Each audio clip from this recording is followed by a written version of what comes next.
Ya, Berapa utangku kemarin? 80.000. Kenapa kau mau bayar, Mi? Iya. Tumben cepat kau bayar. Kenapa kau mau bayar? Taruh penggosip orang-orang di sini. Oh no! Masa itu tante ada gosipin saya. Bayar utangku di sini. Ih, memang bayar kamu di sini.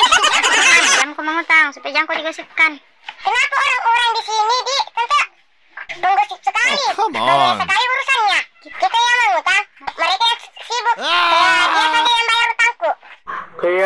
Dia saja yang bayar utangku. Ya, kau tahu, Mi, orang-orang memang begitu. Kau dengar-dengar saja. Jangan kau ladenin. Jengkel, Tante. Makanya saya bayar utangku. Oh, come Oh, on. iya kah? Kau bayar nih pada jam kau mengutang supaya jangan kau digosipkan. Tidak, Tante. Saya bayar utangku. Cuma ngutang lagi. Jangan ribut-ribut lagi utangku.